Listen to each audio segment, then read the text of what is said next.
नमस्कार। अभी काफ़ी चर्चा का विषय एक बिल बना हुआ है, कृषि विधेयक 2020।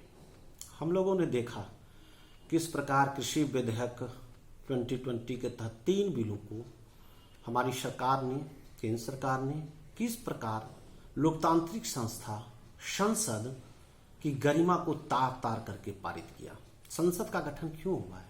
संसद एक बहस इसलिए गठन हुआ कि पक्ष और विपक्ष की बातें सामने आए और जो बातें सही हो, जो बातें छन कर आए, उन आपत्तियों को भी सुनी जाए और उस बातों को रखा जाए और फिर उस बातों को रखने के बाद उसको बिल के मसौदों में परिवर्तन हो, बिल तैयार हो और वोटिंग हो और वोटिंग प्रक्रिया के तहत ही वहाँ वह पास हो।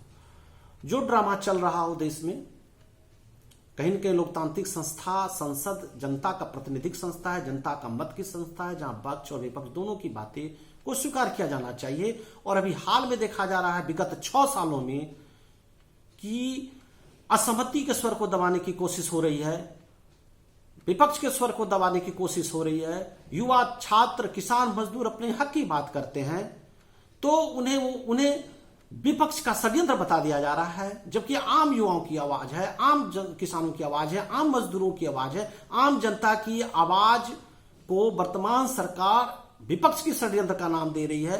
कहीं न कहीं ये भारतीय लोकतंत्र के लिए अभी कहीं न कहीं एक प्रश्न चिन्ह है, कहीं न कहीं एक तरह से ये एक असहज स्थिति है और असहमति को कभी अर्बन नक्सल का नाम दिया जा रहा है, तो कभी किसी फिल्म कलाकार को सामने लाकर उसे आतंकवादी कह दिया जा रहा है, कभी उन्हें कुछ और कह दिया जा रहा है।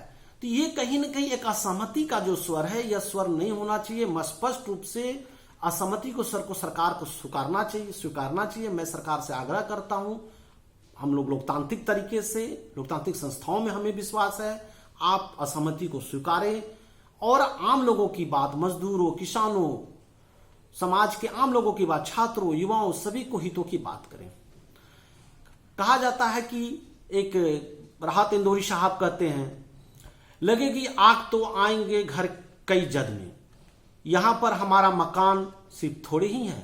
ये जो निजीकरण का जो विरोध लगातार हो रहा है, हम जनता अपना नुकसान होने के बाद विरोध करना चाहते हैं। किसी का नुकसान हो रहा, चलो उस पर आज किसानों पर असर पड़ा, कल मजदूरों पर असर पड़ा, कल युवाओं पर असर पड़ेगा, कल रोजगार पर असर पड़ेगा, चलो उसको पड़ा, हमको तो कुछ नहीं हो रहा है। सबको सोचना होगा। पूरी सरकार की जो आर्थिक नीति है ये फास्ट कैपिटलिज्म की ओर बढ़ रही है, क्रोनिक कैपिटलिज्म की ओर बढ़ रही है। सत्ता, मीडिया और पूंजीपति के बीच एक अदृश्य गठबंधन सा हो गया, जिसे क्रोनिक कैपिटलिज्म कहते हैं, और एक निजीकरण तेजी से हो रहा है और इसके लिए आपदा का वक्त चुना जा रहा है, आपदा का वक्त चुना गया है। अध्यादेश लाए गए हैं पिछले दरवाजे से। क्यों? कहीं न कहीं पूरे सरकार के मनसा पर यह सवाल खड़ा करते कि अध्यादेश के माध्यम से क्यों? संसद है, संसद की सत्र लाइए, सारी बहस कीजिए, बिल लाइए, तब उसे लागू कीजिए।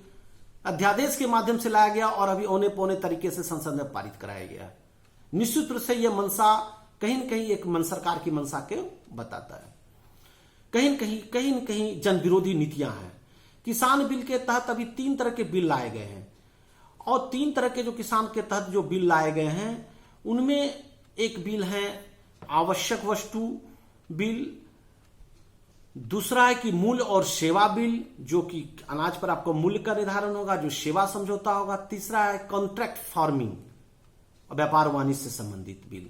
निश्चित रूप से कुल मिलाकर जो यह बिल है, इस मैं स्पष्ट सरकार से डिमांड करता हूं कि इस बिल में यह तय हो न्यूनतम समर्थन मूल्य के नीचे कोई भी निजी कंपनी, निजी संस्था और कोई भी बड़ी कंपनी खरीदारी नहीं कर सकती है। अगर न्यूनतम समर्थन मूल्य से नीचे कोई खरीदारी करता है तो उस पर भारी जुर्माने की व्यवस्था हो। दूसरा, कॉन्ट्रैक्ट फार्मिंग की ला रहे हैं या उपज का व्यापार वाणिज्य के संबंध में जो भी आप जो कृषि क्षेत्र में जो निजी पूंजी, निजी संस्था, निजी कंपनी को आप प्रवेश करने के लिए अधिकार दे रहे हैं, स्टॉक करने का अधिकार दे रहे हैं, तो निश्चित रूप से यह भी तय होना चाहिए कि किसानों के साथ किसी भी प्रकार का एग्रीमेंट हो इन संस्थाओं का, इन कंपनियों का, अगर किसी प्रकार का विवाद हो तो वो सुप्रीम कोर्ट, हाई कोर्ट वो जा सके, न्यायालय जा सके, न कि स्थानीय एसडीएम, डीएम और अपीलीय प्राधिकरण संयुक्त सचिव तक फैसले ले। निश्चित रूप से स्थानीय प्राधिकरण को इसमें लाने के बाद कमीशनखोरी बढ़ेगी, मुनाफाखोरी बढ़ेगी और पैसे वाली कंपनियां अपने हित में फैसला ले आएगी। तो किसान क्या करेंगे? हमारे 80% किसान छोटे छोटे किसान हैं। किसान क्या करेंगे? कहां जाएंगे? किसके पास जाएंगे? स्पष्ट प्रावधान हो कि वो न्यायिक प्रक्रिया हो, न्यायपालिका में वो जा सकते हैं। सुप्रीम कोर्ट या हाई कोर्ट से मिला के, जजों से मिला के न्यायिक प्राधिकरण का गठन होना चाहिए, ऊपर से नीचे तक, टॉप से लेके बॉटम तक, न कि प्रशासनिक पदाधिकारियों को इसमें इन्वॉल्व करना चाहिए। किसानों का शोषण यह बिल बढ़ाने वाला है। किसानों की स्वतंत्रता जमीन में भविष्य में खो सकती है। कहीं न कहीं किसान दबाव में आ जाएंगे। और यह जो कहा जा रहा है कि किसान हित में बढ़ी हुई कीमत, में दावे के साथ कहता हूं कि बढ़ी हुई कीमत, जो एक्स्ट्रा पैसा आएगी, बढ़ी हुई कीमत स्टॉक कौन करेंगे? किसान करेंगे? नहीं, कंपनियां करेंगे, निजी संस्था करेंगे, कोल्ड स्टोरेज वाले करेंगे। बढ़ी हुई कीमत का लाभ किसान के पॉकेट में नहीं जाएगा, कंपनियों के पॉकेट में जाएगा। कंपनी अपने हिसाब से धीरे धीरे सारी चीजों को करने लगेगी। निश्चित रूप से यह बिल, एक बिल में संशोधन करने की जरूरत है। मैं सरकार से डिमांड करता हूं, सरकार से मांग करता हूं कि सरकार इस बिल पर पुनर्विचार करे, इस बिल में संशोधन लाए और इसको किसान हित में, किसानों की सुरक्षा की गारंटी हो। निश्चित रूप से कृषि क्षेत्र में बदलाव आने चाहिए, इंफ्रास्ट्रक्चर का डेवलपमेंट होना चाहिए, कृषि का विस्तार होना चाहिए, लेकिन किसानों के हित में, न कि कंपनियों के हित में, मुट्ठी भर कंपनियों के हित में। हमारा संविधान कहता है, नीति निर्देशक तत्व कहता है, लोक कल्याणकारी राज्य की अवधारणा के तहत बातें हैं कि धन का संकेंद्रण नहीं होना चाहिए। निजीकरण मुट्ठी भर लोगों के हाथों में पूरे भारत के संसाधन का संकेंद्रण करेगा और ये कहीं न कहीं भारत के लोकतंत्र के लिए, भारत की जनता के लिए, समावेशी विकास के लिए, सामाजिक आर्थिक न्याय के लिए यह सही नहीं है। मैं इस बिल का निंदा करता हूं, विरोध करता हूं और सरकार से आग्रह है मेरा कि इस बिल में संशोधन लाए और न्यूनतम समर्थन मूल्य का जो एक लेवल है उसको इस बिल में शामिल करे कड़ाई से। और साथ ही साथ विवाद की स्थिति में न्यायपालिका किसानों के लिए खुला होना चाहिए या न्यायाधीशों को मिला के एक प्राधिकरण की बातें हो। धन्यवाद, नमस्कार।